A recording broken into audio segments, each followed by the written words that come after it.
नमस्कार, मैं हूं विशाल यादव। अदालत को अलविदा कहते हुए इस महिला जज ने इतिहास रच दिया है। इस महिला जज ने न्यायपालिका को लेकर ऐसी टिप्पणी कर दी है जिसकी वजह से न्यायपालिका में हाहाकार मचा है। दोस्तों, ये हकीकत है कि कुछ ऐसे जज हैं जो सरकार को खुश करने में लगे, जो सरकार के पक्ष में फैसला सुनाते हैं, जो सरकार को खुश कर सरकार की गोद में बैठते हैं। रिटायर होते ही कोई राज्यपाल तो कोई राज्यसभा का सांसद बन जाता है। यानी कि कुछ ऐसे जज हैं जो सरकार को खुश करके, सरकार के पक्ष में फैसला सुना करके वो सरकार की गोद में जाकर बैठ जाते हैं, जो कि न्यायपालिका के लिए सबसे बड़ा धब्बा है। खैर, इस समय तो ट्रेंड कम पड़ गया है, नहीं तो इससे पहले ना जाने कितने जजों ने सरकार को खुश किया और बाद में जाकर सरकार की गोद में बैठ गए। और आज भी तमाम ऐसे जज हैं जो सरकार की गोद में बैठे हुए हैं। कोई राज्यपाल तो कोई राज्यसभा का सांसद बना हुआ बैठा हुआ है। जब सरकार कहती है कि हमारे पक्ष में फैसला सुना दो,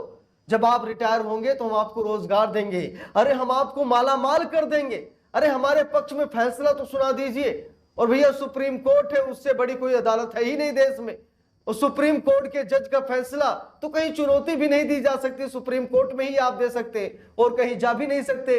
इसलिए सुप्रीम कोर्ट के जज सरकार के पक्ष में फैसला सुना करके या फिर किसी पूंजीपति के पक्ष में फैसला सुना करके ढेर सारा माल कमाते हैं। कई नाम है, हम सभी लोग अच्छी तरीके से जानते हैं। यशवंत वर्मा का नाम हमें नहीं भूलना चाहिए, जस्टिस अरुण मिश्रा का नाम हमें नहीं भूलना चाहिए, रंजन गोगोई का नाम हमें नहीं भूलना चाहिए। तमाम ऐसे नाम हैं जो मैं आप लोगों को गिना सकता हूं। अब यहां पर देखिए, खबर भी सामने आ गई, लिखा भी है, जज का काम किसी को खुश करना नहीं बल्कि न्याय करने में ही असली संतुष्टि। जस्टिस विभा कंकनवाड़ी ने बॉम्बे हाई कोर्ट को कहा अलविदा।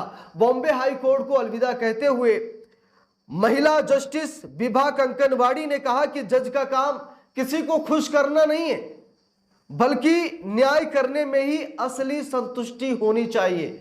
यानी जो आप न्याय करते हैं उसमें आपको खुश होना चाहिए, संतुष्ट होना चाहिए। इसमें नहीं करे हमने उसको खुश कर दिया, उसको नाराज कर दिया। किसी को खुश करने का काम जज का नहीं है। जिसका जितना अपराध है उसे उतनी सजा मिलनी चाहिए, और जिसका अपराध है ही नहीं भाई, उसको क्या ही सजा सुनाई जाए। लेकिन बहुत कुछ गलत हो रहा है, हम सभी लोगों को मालूम है। देखिए, लिखा भी है, बॉम्बे हाई कोर्ट से विदा लेते हुए जस्टिस विभा कंकनवाड़ी ने मंगलवार यानी 23 जून को कहा कि अपने काम से संतुष्टि पाने के लिए एक जज को अपनी पूरी क्षमता से काम करना चाहिए, ना कि किसी को खुश करने या संतुष्ट करने की कोशिश करनी चाहिए। बॉम्बे हाई कोर्ट से विदा लेते हुए जस्टिस विभा कंकनवाड़ी ने ये बातें कही।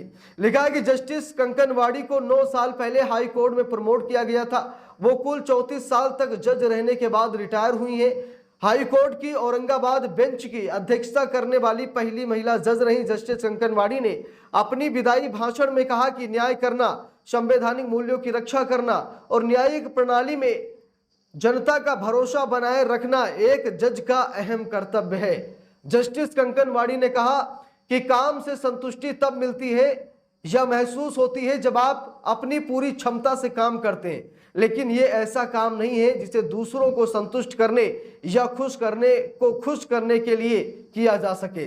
इसके अलावा जज ने बताया कि जनता केवल कोर्ट रूम में जज को फैसले और आदेश सुनाते हुए देखती है, लेकिन कोर्ट रूम के बाहर जज की कोशिशें जनता को दिखाई नहीं देती हैं।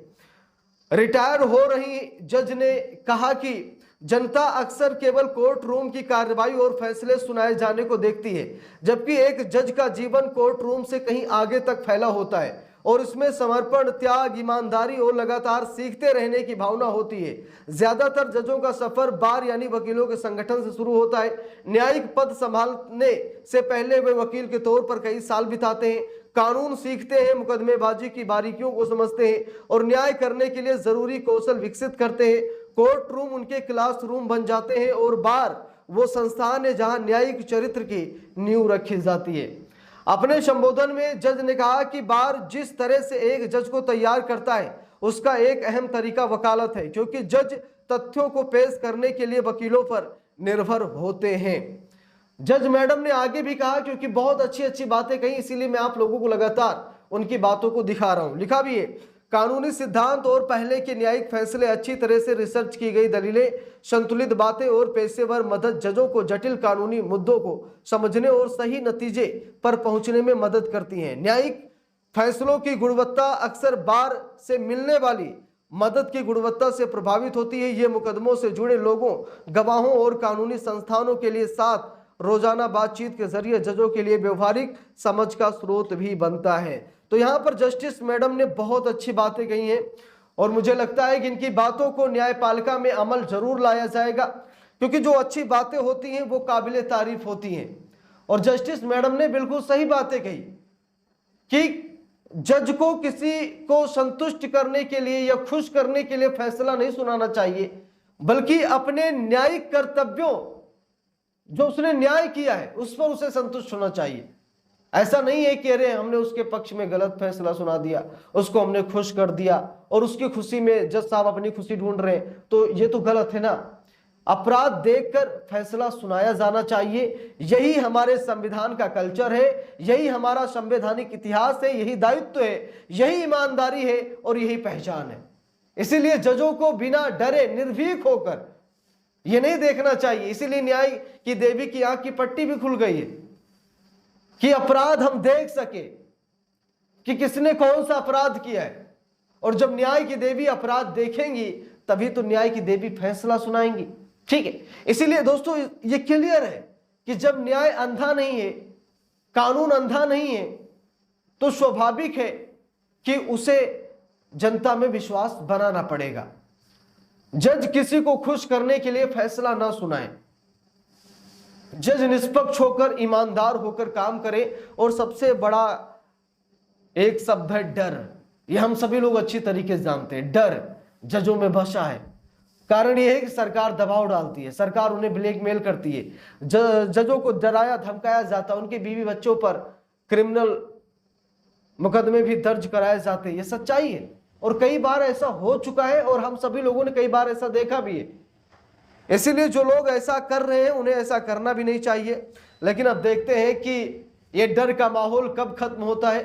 और डर का माहौल तभी खत्म होगा जब सरकारें अपने दायित्व को समझेंगी, जब सरकारें संवैधानिक कृत्य में शामिल होंगी और जब वो गैर कानूनी कृत्य करेंगी या संवैधानिक कृत्य करेंगी तो स्वाभाविक है कि जज उस पर एक्शन लेंगे। और जब जज एक्शन लेंगे तो सरकार की फजीहत होगी। फिर ऐसे में सरकार दबाव ही डालती है, रहने दीजिए, छोड़िए, आइए हम आपको पद दे देंगे, पावर दे देंगे, पैसा दे देंगे, इस मामले की सुनवाई मत कीजिए, इसमें फैसला मत सुनाइए, ये हुआ वो हुआ, यानी देश भर की बातें होती रहती। तो यहाँ पर जस्टिस मैडम की बातों को सुनकर, देखकर आप लोगों के मन में जो भी प्रतिक्रियाएं आई हों आप लोग कमेंट करके जरूर बताइएगा। और इस वीडियो को जितना हो सके दबाकर शेयर कीजिएगा। मिलते हैं दूसरी वीडियो में, तब तक के लिए बहुत बहुत धन्यवाद।